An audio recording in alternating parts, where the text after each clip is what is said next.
welcome to online class of social science.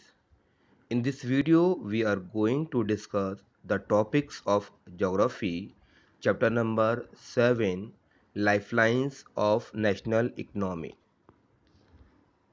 The first topic is waterways.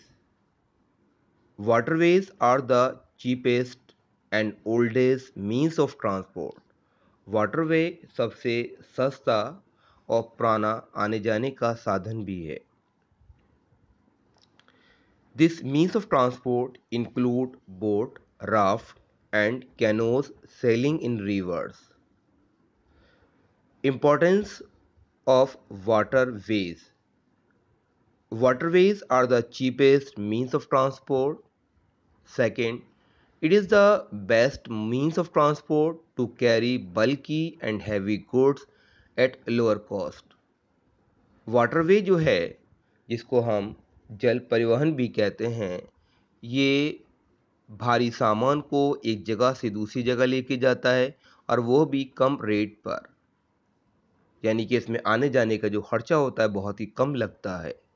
It is a fuel efficient and environment friendly mode of transport.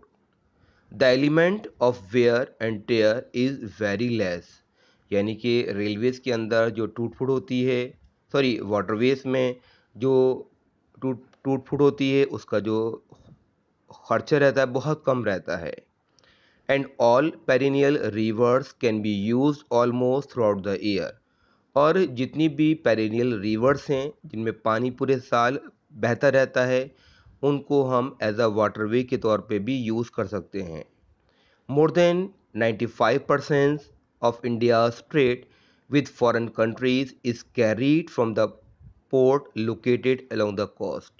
Waterway के ज़रिए तकरीबन India की 95% से ज़्यादा trade की जाती है, और वो भी जो आसपास की जो कंट्रीज़ होती हैं, फॉरेन कंट्रीज़ होती हैं, उनसे. With the development of national waterway, it has become a source of transportation for natural trade.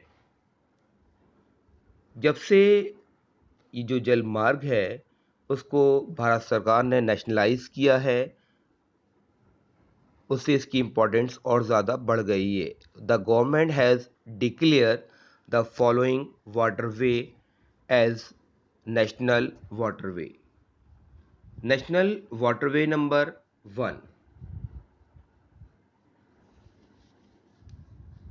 ये इलाहाबाद टू हल्दिया इन वेस्ट बंगाल.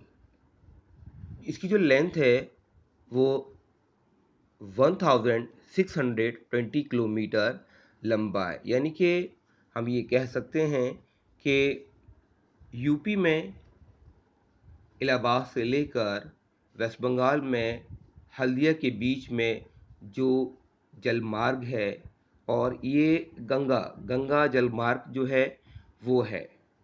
दूसरा, national waterway number 2, it is extend from Sadiya in Assam, यानी कि ये आसाम में सादिया से लेकर वेस्ट बंगाल में धुबरी तक है, और जिसकी टोटल लेंथ जो है वो 891 किलोमीटर लंबा और ब्रह्मपुत्र नदी जलमार्ग है.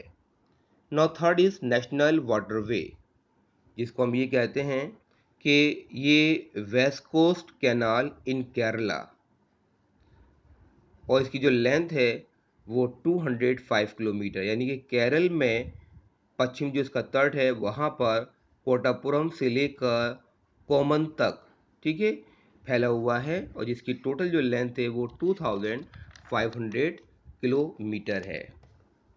पहला हो गया हल्दिया से प्रयागराज इलाहाबाद तक, दूसरा जो है वो डुबरी से लेके सादिया, एंड थर्ड जो है वो केरला के अंदर कोलम से लेके कोटापुरम तक.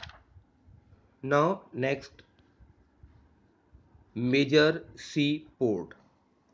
Apart from national and inland waterways, India's trade with foreign countries is carried from the port that are located along the coast. National waterway के अलावा या इनलैंड वाटरवे के अलावा इंडिया जो है वो अगर फॉरेन कंट्रीज़ के साथ ट्रेड कर रहा है तो वो पोर्ट के ज़रिए भी, जो बंदरगाहें हैं उनके ज़रिए भी। और इंडिया की जो एक लंबी कोस्ट लाइन है जिसकी लेंथ है 7516.6 किलोमीटर है। India has 12 major ports and more than 200 medium and minor ports. These major ports handle 95% of India's foreign trade. And the following are the major ports of India are: India के अंदर जो total port हैं 12, जो बंदरगाहें हैं उनमें सबसे पहला जो हैं तकरीबन 6 जो पोर्ट हैं वो इंडिया के वेस्टर्न कोस्ट पर हैं और 6 जो हैं वो इंडिया के ईस्टर्न कोस्ट साइड पर हैं। नाउ सबसे पहला जो है हम बात करते हैं कि पोर्ट्स ऑफ वेस्ट कोस्ट। सबसे पहला है Kandla. It is in Kutch district of Gujarat. ये गुजरात के कच्छ डिस्ट्रिक्ट के अंदर है और ये सबसे पहला पोर्ट जो था आज़ादी के बाद डेवलप किया गया था to ease the volume of trade on the Mumbai port. Kandla जो है वो एक टाइडल पोर्ट है और it caters to the convenient handling of export और imports of the grain growing areas and industrial belt in Jammu and Kashmir, Himachal Pradesh, Punjab, Haryana, Rajasthan and Gujarat. तो पहले जो कराची पोर्ट था, आज़ादी के बाद से जब बंटवारा हुआ तो कराची पोर्ट जो था वो पाकिस्तान में चला गया। उसकी वजह से इंडिया के नदर्न पार्ट के अंदर एक पोर्ट डेवलप किया गया कांडला गुजरात पर, ताकि इंडिया के नदर्न पार्ट से जो भी सामान जो था या ग्रेन जो था वो इस पोर्ट के ज़रिए ट्रेड को हैंडल किया जा सके। Next port is Mumbai. आप देख सकते हैं कराची पोर्ट था पाकिस्तान के अंदर, तो बंटवारे के बाद ये पाकिस्तान में चला गया तो अब प्रॉब्लम होने लगी सामान को एक जगह से दूसरी जगह भेजने के लिए, specially in the northern part of India. So Kandla port develop किया गया था। सेकंड, मुंबई। मुंबई जो था वो इंडिया का सबसे बिगेस्ट पोर्ट भी है और we can say it is a natural and well sheltered harbour. ये सबसे बिगेस्ट पोर्ट है इंडिया का और इसी के पास में एक और पोर्ट था जवाहर लाल नेहरू पोर्ट जो था वो डेवलप किया गया क्योंकि मुंबई के ऊपर काफ़ी ज़्यादा ट्रैफिक का भार था, तो उसको डिकंजेस्टेड करने के लिए जवाहर लाल नेहरू पोर्ट जो था वो डेवलप्ड किया गया। इसके बाद next Mormugao port. Mormugao port in Goa is the premier iron ore exporting port of the country, and this port accounts for about 50% of India's iron ore export। और यहाँ से ये जो मर्मगांव पोर्ट है इससे इंडिया की तकरीबन 50% से ज़्यादा आयरन ओर जो है वो एक्सपोर्ट किया जाता है। Next, New Mangalore. The port is located in Kolkata. ये कोलकाता के अंदर है। It caters to the export of iron ore concentration from Kudremukh mines. तो यहाँ पर जो कुद्रेमुख माइंस हैं वहाँ से आयरन ओर जो है उसको एक्सपोर्ट किया जाता है। नेक्स्ट है Kochi. Kochi is the extreme south western port of India and it is located at the entrance of a lagoon with a natural harbor।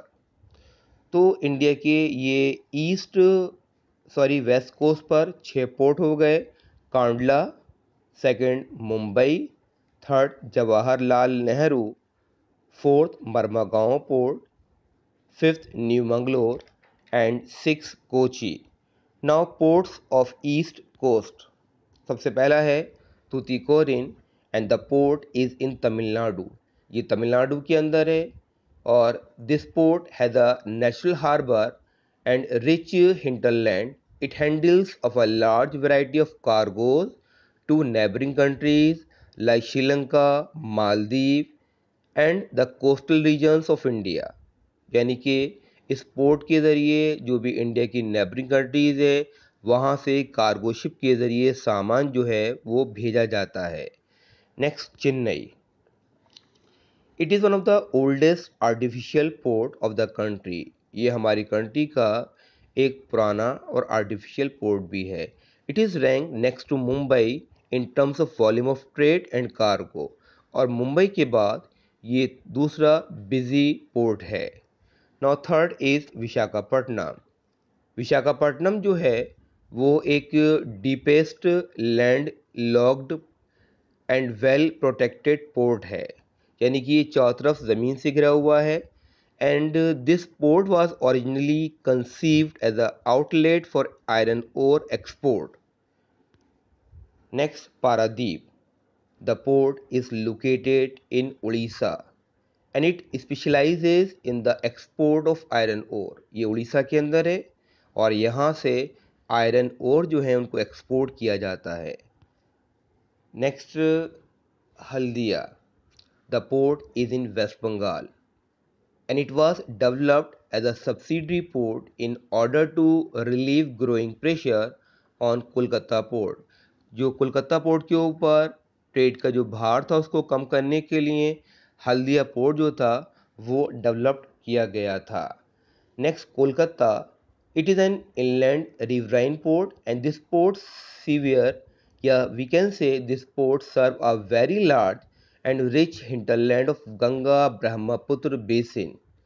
It is a tidal port, so it requires constant degrading of Hooghly. Next, airways.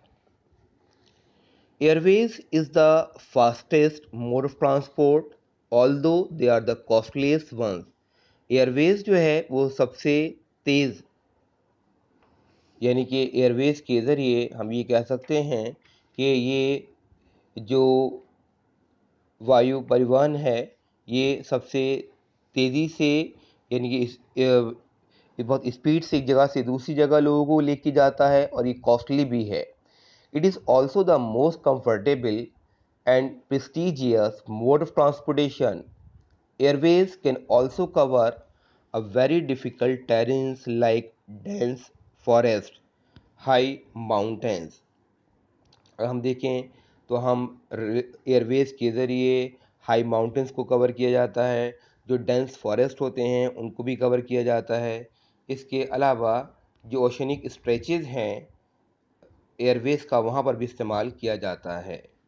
Air transport is preferred in the north eastern part of India and this is because this area is covered with dense forest. Many rivers with their frequent flooding schedule dissected physiographic and international frontiers which create many problems. Airways का इस्तेमाल India के north eastern part में ज़्यादा किया जाता है क्योंकि वहाँ पर फिजियोग्राफिक कंडीशंस अलग है उसकी, इंटरनेशनल फ्रंटियर्स बॉर्डर हैं और वहाँ पर उस साइड में बाढ़ कॉमन है। तो रेलवे एयरवेज के ज़रिए जो accessibility and mobility in this area is difficult and laying road and railway is a difficult task. तो air travel on the other hand is the best option to access this area. इन areas के अंदर air travel जो है वो सबसे best option है क्योंकि it is the mode of transport that can traverse difficult terrain, dense forest, and dairy deserts, large rivers, and even large oceanic stretches with great easy। यानी कि एयरवेज के ज़रिए हम सारे एरियाज़ जो हैं, क्या वो डेंस फॉरेस्ट हैं, डेजर्ट एरियाज़ हैं, फ्लड एरियाज़ हैं, उनको आसानी से कवर कर सकते हैं।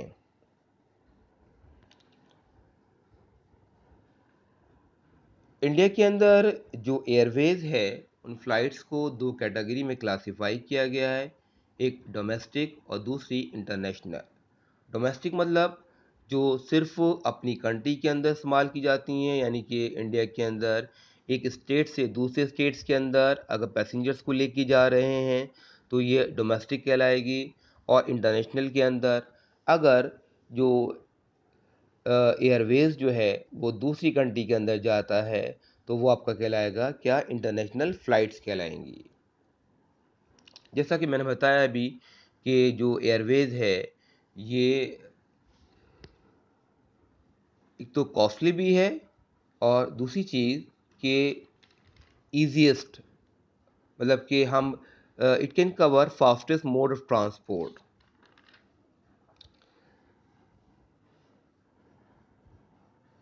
इंडियन एयरलाइंस जो हैं it service to the neighbouring countries of south and south east Asian and the middle east countries. इसके अलावा जो इंडिया की जो कई सारी प्राइवेट करें कि प्राइवेट शेड्यूल एयरलाइंस हैं, या हम कह सकते हैं पवन हंस लिमिटेड जो है, उनका भी इस्तेमाल जो है वो किया जाता है एक जगह से दूसरी जगह सामान को भेजने के लिए। तो एयरवेज जो है वो आज के टाइम में एक तरह से एक इम्पॉर्टेंट मोड ऑफ ट्रांसपोर्ट हो गया है, क्योंकि ये सबसे फास्टेस्ट मोड ऑफ ट्रांसपोर्ट है। ठीक है, इससे तेज़ कोई सा भी ट्रांसपोर्ट सिस्टम नहीं है। थैंक्स।